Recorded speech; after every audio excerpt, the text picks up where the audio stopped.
Karnataka news beat follow ಮಾಡಿ, subscribe ಮಾಡಿ. ಇನ್ನು ಪುಲಕೇಶಿನಗರ ಕ್ಷೇತ್ರದ ಮಾಜಿ ಶಾಸಕರಾಗಿರುವಂತಹ ಅಖಂಡ ಶ್ರೀನಿವಾಸ್ ಮೂರ್ತಿ ಬಿಜೆಪಿಗೆ ಗುಡ್ ಬಾಯ್ನ ಹೇಳುವುದಕ್ಕೆ ರೆಡಿ ಆಗ್ತಿದ್ದಾರಂತೆ. ಶೀಘ್ರದಲ್ಲೇ ಜೆಡಿಎಸ್ ಅನ್ನ ಸೇರ್ಪಡೆಗೊಳ್ಳಿದ್ದಾರೆ. ಇವತ್ತು ಶ್ರೀನಿವಾಸ್ ಮೂರ್ತಿಯವರ ಮನೆಗೆ ಎಚ್ಡಿಕೆ ಭೇಟಿ ಕೊಟ್ಟಿದ್ರು, ಬ್ರೇಕ್ಫಾಸ್ಟ್ ಕೂಡ ಮಾಡಿದ್ರಲ್ಲಿ. ನಮ್ಮ ಪಕ್ಷಕ್ಕೆ ನಮ್ಮ ಪಕ್ಷದಿಂದನೇ ಅವರು ಆಯ್ಕೆ ಆಗಿದ್ರು, ನಮ್ಮ ಮನೆಗೆ ಅವರು ವಾಪಸ್ ಆಗಲು ಮುಂದಾಗಿದ್ದಾರೆ ಅಂತ ಎಚ್ಡಿಕೆ ಈ ಬಗ್ಗೆ ಮಾತನಾಡಿದ್ದಾರೆ.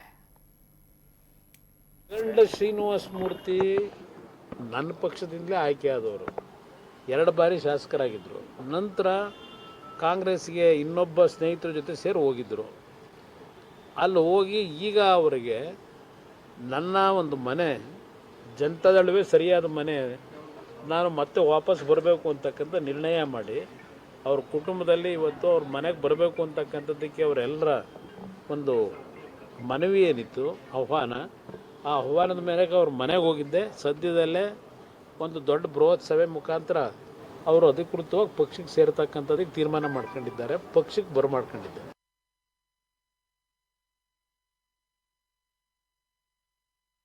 ವಾಪಸಿ ಅಂದಾಗ ಬಿಜೆಪಿ ಯಾವಾಗಲೂ ಸದ್ದು ಮಾಡುತ್ತೆ. ನಾವು ಈಗ ರಾಜ್ಯದ ಸದ್ಯದ ಪರಿಸ್ಥಿತಿ ನೋಡ್ತಿದ್ದೆ. ಅತ್ತ ಗಂಗಾವತಿಯಲ್ಲಿ ಇಕ್ಬಾಲ್ ಅನ್ಸಾರಿ ಅವರು ಒಂದ್ ನಡೆ, ಇಲ್ಲಿ ನೋಡಿದ್ರೆ ಶ್ರೀನಿವಾಸ್ ಮೂರ್ತಿ ಅವರು. ಯಾಕಂತಂದ್ರೆ ಜೆಡಿಎಸ್ ನಲ್ಲಿ 2013-18 ಬಹಳ ರಾಜ್ಯದಲ್ಲಿ ಅತಿ ಹೆಚ್ಚಿನ ಅಂತರದಲ್ಲಿ ಗೆದ್ದಿರುವಂತ ಒಬ್ಬ ನಾಯಕ ಅಂತ ಒಂದು ಹೆಗ್ಗಳಿಕೆ ಇತ್ತು. ಬಟ್ ಜೆಡಿಎಸ್ ಫುಲ್ ಆಕ್ಟಿವ್ ಆದಂಗಿದೆ ಈಗ. ಯಾಕೋ ನಿನ್ನೆ ಚಾಮುಂಡೇಶ್ವರಿಯಲ್ಲಿ ಪಕ್ಷ ಸಂಘಟಿಸ್ತೀವಿ, ಬಲಗೊಳಿಸ್ತೀವಿ ಅನ್ನುವಂಥ ನಿಟ್ಟಲ್ಲಿ GTD ಅವ್ರನ್ನ ಅವ್ರ ಮಗನನ್ನೇ ಕರೆಸ್ಕೊಂಡು ಒಂದು ವೇದಿಕೆಯಲ್ಲಿ ದೊಡ್ಡ ಸದ್ದು ಮಾಡಿಕೊಂಡು ಸಾವಿರಾರು ಜನರನ್ನು ಒಗ್ಗೂಡಿಸಿ ಪಕ್ಷಕ್ಕೆ ಬಲ ಕೊಟ್ವಿ ಅಂತ ಹೇಳ್ತಾ ಇದ್ರು. ಇವತ್ತು ಇನ್ನೊಂದು ಬೆಳವಣಿಗೆ ಕೊಟ್ಟರು ಕುಮಾರಸ್ವಾಮಿ ಅವರು. ಯಾವಾಗಲೂ JDS BJP ಜೊತೆಗೆ ಸಿದ್ಧಾಂತವನ್ನೆಲ್ಲ ತ್ಯಜಿಸಿ ಸಮ್ಮಿಶ್ರ ಅಂದರೆ ಅಥವಾ ಪೂರ್ತಿ ಪ್ರಮಾಣದಲ್ಲಿ ಮರ್ಜೆ ಆಗ್ಬಿಡುತ್ತೋ, ವಿಲೀನ ಆಗ್ಬಿಡುತ್ತೇನೋ ಅನ್ನುವಂಥ ನಿಟ್ಟಲ್ಲಿ ಕರ್ನಾಟಕ ಜನತೆ ನೋಡ್ತಿರ್ಬೇಕಾದ್ರೆ ಸಂಪೂರ್ಣವಾಗಿ ಮೋದಿಯವರ ಮೇಲ್ಗಡೆ ನಂಬಿ ಆ ಪಕ್ಷವನ್ನು ವಿಲೀನ ಮಾಡೇ ಬಿಟ್ಟರು ದೇವೇಗೌಡರು. ಕುಮಾರಸ್ವಾಮಿ ಅವ್ರನ್ನ ಮೋದಿಯವ್ರ ಜೊತೆ ಬಿಟ್ಟೇ ಬಿಟ್ಟರು ಅನ್ನುವಂತಹ ಸಂದರ್ಭದಲ್ಲಿದ್ದಾಗ ಈಗ ಎಲ್ಲೋ ಒಂದು ಕಡೆ ಬೇರೆ ರೀತಿಯ ರಾಜಕೀಯವನ್ನು ದೇವೇಗೌಡರ ಮನೆಯಿಂದ ನೋಡ್ತಾ ಇದ್ದೀವಿ ಅಂತ. ಈಗ ಏನಾಗಿದೆ, ಎಲ್ಲೋ ಒಂದು ಕಡೆ ವಿಜಯೇಂದ್ರ ಆಗಾಗ ಹೇಳ್ತಾ ಇರ್ತಾರೆ, ನಾವು ಎಲ್ಲ ಕ್ಷೇತ್ರಗಳಲ್ಲೂ ಗೆದ್ದು ಬರ್ತೀವಿ ಅನ್ನುವಂಥ ನಿಟ್ಟಲ್ಲ. ಅಂದರೆ BJPನ ಬಿಟ್ಟೇ ಮಾತಾಡ್ತಾ ಇದ್ರು ಅವರು. ಇಲ್ಲಿ ಕುಮಾರಸ್ವಾಮಿ ಅವರು ಇತ್ತೀಚಿನ ನಡವಳಿಗಳನ್ನು ನೋಡ್ತಾ ಇದ್ರೆ ಎಲ್ಲೋ ಒಂದು ಕಡೆ JDSನ್ನು ಬಲಪಡಿಸ್ತಾ ಬರ್ತಾ ಇರೋದು ನೋಡಿದ್ರೆ, ಇವತ್ತು ತಳ ಸುಟ್ಕೊಂಡಿರುವ ಮಾಜಿ ಶಾಸಕ ಅಂತಲೇ ಹೇಳ್ಬೋದು ಅಖಂಡ ಶ್ರೀನಿವಾಸ್ ಮೂರ್ತಿ 2020 KJ-ಹಳ್ಳಿ DJ ಹಳ್ಳಿಯ ಪ್ರಕರಣದಲ್ಲಿ ಮನೆ ಸುಟ್ಕೊಂಡಿರುವಂಥ ವ್ಯಕ್ತಿ. ಅದಾದ ನಂತರದಲ್ಲಿ ಅಂದರೆ 2020 ಸಂದರ್ಭದ್ದು ಮಾತಾಡ್ತಾ ಹೋದರೆ 2013ರಲ್ಲಿ JDS-ಇಂದನೇ ಶಾಸಕ ಆದಂಥವ್ರು ಈತ. 2013 ನಂತರದಲ್ಲಿ 2016ರಲ್ಲಿ ರಾಜ್ಯಸಭೆಯಲ್ಲಿ ಅಡ್ಡ ಮತದಾನ ಮಾಡ್ತಾರೆ. ಅಡ್ಡ ಮತದಾನ ಮಾಡಿದಂಥ ಸಂದರ್ಭದಲ್ಲಿ ಇದೇ JDS ಇವ್ರನ್ನ ಅಮಾನತು ಮಾಡುತ್ತೆ. ಮನೆ ಮಗ ಅಂತ ನೋಡೋದಿಲ್ಲ, ಹಂಗೆ ಅಮಾನತು ಮಾಡುತ್ತೆ. ಕುಮಾರಸ್ವಾಮಿ ಅವ್ರು ಮಾತಾಡ್ತಾ ಹೇಳ್ತಾ ಇದ್ರು, ಯಾರೋ ಒಬ್ಬ ನಾಯಕ ಅಂತ. ಯಾರೋ ಒಬ್ಬ ನಾಯಕ ಅಲ್ಲ, ಜಮೀರ್ ಅಹಮದನ್ನು ನಂಬಿ ಕಾಂಗ್ರೆಸ್ಸಿಗೆ ಹೋಗಿರ್ತಾರೆ ಮನುಷ್ಯ. ಕಾಂಗ್ರೆಸ್ನಲ್ಲಿ 2018ರಲ್ಲಿ ಗೆದ್ದು ಬರ್ತಾರೆ. ಅದು ರಾಜ್ಯದಲ್ಲಿ ಅತಿ ಹೆಚ್ಚು ಮತವನ್ನು ಪಡೆದು ಗೆದ್ದು ಬರ್ತಾರೆ. ರಾಜ್ಯದಲ್ಲಿ ಅತಿ ಹೆಚ್ಚು ಮತ ಪಡೆದಂತಹ ಶಾಸಕ ಆಗಿ ಗೆದ್ದು ಬರ್ತಾರೆ 2018ರಲ್ಲಿ. ಆದರೆ 2020ರಲ್ಲಿ ದೊಡ್ಡ ಮಟ್ಟದ ಒಂದು ಪ್ರಕರಣಕ್ಕೆ ಸಾಕ್ಷಿ ಆಗ್ತಾರೆ. ಈ ಅಖಂಡ ಶ್ರೀನಿವಾಸ್ ಮೂರ್ತಿಯ ಸಂಬಂಧಿ, ಸೋದರ ಸಂಬಂಧಿನೋ ಅಥವಾ ಏನೋ ಒಂದು ಲೆಕ್ಕಾಚಾರ, ನವೀನ್ ಅನ್ನುವಂಥ ಒಬ್ಬ ವ್ಯಕ್ತಿ ಮಹಮ್ಮದ್ ಪೈಗಂಬರ್ನ ಅವಹೇಳನ ಮಾಡಿದ್ದ ಕಾರಣಕ್ಕೆ ಪೊಲೀಸ್ ಠಾಣೆ ಮತ್ತು ಅಖಂಡ ಶ್ರೀನಿವಾಸ್ ಮೂರ್ತಿಯ ಮನೆ ಸುಟ್ಟು ಹಾಕಲಾಗುತ್ತೆ. ಅಂಥ ಸಂದರ್ಭದಲ್ಲಿ ಕಾಂಗ್ರೆಸ್ ಇವರಿಗೆ ನಿಲ್ಲೋದೇ ಇಲ್ಲ, ಮುಸಲ್ಮಾನರ ಪರವಾಗಿ ನಿಂತ್ಕೊಂಡ್ಬಿಡ್ತು ಅನ್ನುವಂಥ ನಿಟ್ಟಲ್ಲಿ ಹೋದಾಗ 2023ರಲ್ಲಿ ಕಾಂಗ್ರೆಸ್ನಿಂದ ಇವರಿಗೆ ಟಿಕೆಟ್ ಕೊಡೋದಿಲ್ಲ. 2023ರಲ್ಲಿ ಬೇಸತ್ತು BSPಗೆ ಹೋಗ್ಬಿಡ್ತಾನೆ ಮನುಷ್ಯ. ಬಹುಜನ ಸಮಾಜವಾದಿ ಪಾರ್ಟಿನ ಯಾವುದೋ ಇದೆಯಲ್ಲ, ಅಲ್ಲಿ BSPಗೆ ಹೊಟ್ಟೋಗ್ಬಿಡ್ತಾರೆ. ಅಲ್ಲಿ ಕೂಡ ಅವ್ರಿಗೆ ಸೋಲಾಗುತ್ತೆ.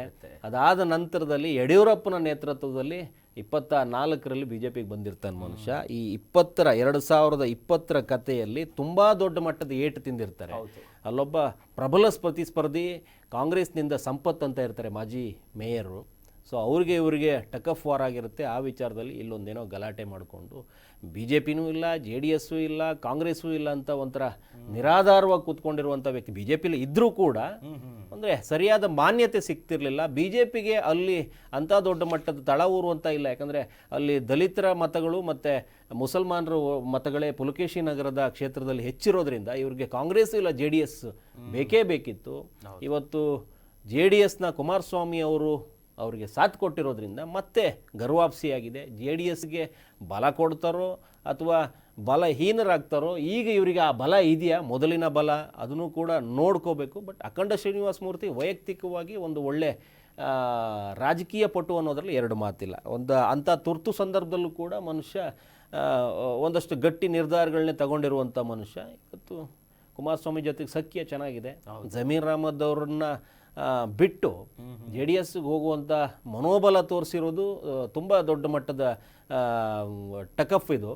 ಜೆ ಡಿ ಎಸ್ನ ತೊರೆದು ಹೋಗೋದಕ್ಕೆ ಜಮೀರು, ಇವತ್ತು ಜೆ ಡಿ ಎಸ್ನ ಸೇರೋದಕ್ಕೆ ಜಮೀರ್ ಬೇಡ ಅಂತಂದಾಗ ಜಮೀರ್ ತಲೆಯಲ್ಲಿ ಏನು ಓಡ್ತಾ ಇರುತ್ತೆ ಅನ್ನೋಂಥದ್ದು ನೋಡಬೇಕು. ಈ ಹಿಂದೆ ಕೂಡ ಒಂದ್ಸರಿ ಜಮೀರ್ ಜೆ ಡಿ ಎಸ್ಗೆ ಬಂದ್ಬಿಡ್ತಾರೇನೋ ಅನ್ನೋಂಥ ಮಾತುಗಳು ಓಡಾಡಿದ್ವಲ್ಲ, ಅದಕ್ಕೆ ಪುಷ್ಟಿ ಕೊಡುವಂಥದ್ದು. ಅಥವಾ ಜೆ ಡಿ ಎಸ್ನ ಯಾವುದೇ ಕಾಲಕ್ಕೂ ಸೇರೋದಿಲ್ಲ ಜಮೀರು, ಆದರೂ ಕೂಡ ಈ ಅಖಂಡ ಶ್ರೀನಿವಾಸ ಮೂರ್ತಿ ಜೆ ಡಿ ಎಸ್ಗೆ ಮತ್ತೆ ಸೇರಿರೋದ್ರಿಂದ ಕೆಲವನ್ನ ಬೆಳವಣಿಗೆಯನ್ನ ತೆಗೆದುಹಾಕುವಂತಿಲ್ಲ. ಏನಾದರೂ ಆದರೂ ಆಗ್ಬೋದು.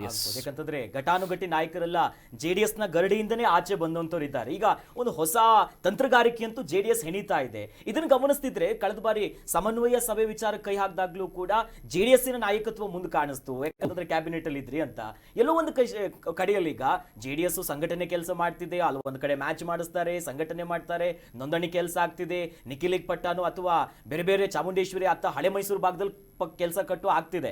ಬಟ್ ಇಲ್ಲಿ ಗಮನಿಸ್ತಿದ್ರೆ ಬಿಜೆಪಿಯ ಆ ತಂತ್ರಗಾರಿಕೆ ಫೇಲ್ ಆಯ್ತು. ಜೆಡಿಎಸ್ಗೆಲ್ಲ ಒಂದ್ ಕಡೆ ಹೆಚ್ಚಿನ ಮನ್ನಣೆ ಸಿಗ್ತಾ ಇದೆಯಾ ಅಂತ ಅನ್ಸುತ್ತೆ. ಜೆ ಡಿ ಎಸ್ನ ರಾಜ್ಯದ ಬಿಜೆಪಿ ನಾಯಕರು ಜೆ ಡಿ ಎಸ್ ಅನ್ನ ದೂರ ಇಟ್ಟು ರಾಜಕೀಯ ಮಾಡ್ತಾ ಇರೋದು ಅವರಿಗೆ ಒಂದು ರೀತಿಯ ನೋವು ಇದ್ದೇ ಇದೆ.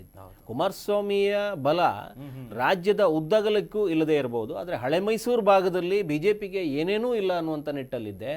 ಜೆ ಡಿ ಎಸ್ ಮಾತ್ರ ಬಿಜೆಪಿಗೆ ಅನಿವಾರ್ಯ ಆಗುತ್ತೆ. ಹಳೆ ಮೈಸೂರು ಭಾಗದಲ್ಲಿ ಜೆ ಡಿ ಎಸ್ ಸ್ವತಂತ್ರವಾಗಿ ಗೆದ್ದು ಬರೋದಕ್ಕೆ ಈಗಲೂ ಶಕ್ತವಾಗಿದೆ. ಹಾಗಾಗಿ ಬಿಜೆಪಿ ಸಿದ್ಧಾಂತವನ್ನು ಒಪ್ಪದೆ ಅವರೇನಾದರೂ ಸ್ವತಂತ್ರವಾಗಿ ಸ್ಪರ್ಧೆ ಮಾಡಿದಲ್ಲಿ ಮತ್ತೆ ಹಳೆ ಚಾರ್ಮ್ಗೆ, ಯಾಕಂದರೆ ಈಗ ಒಂದಷ್ಟು ಪುಷ್ಟಿ ಬಂದಿದ್ದಾವೆ, ನಿಖಿಲ್ಗೂ ಈಗ ಒಂದಷ್ಟು ಶಕ್ತಿ ಇದ್ದಂಗಿದೆ.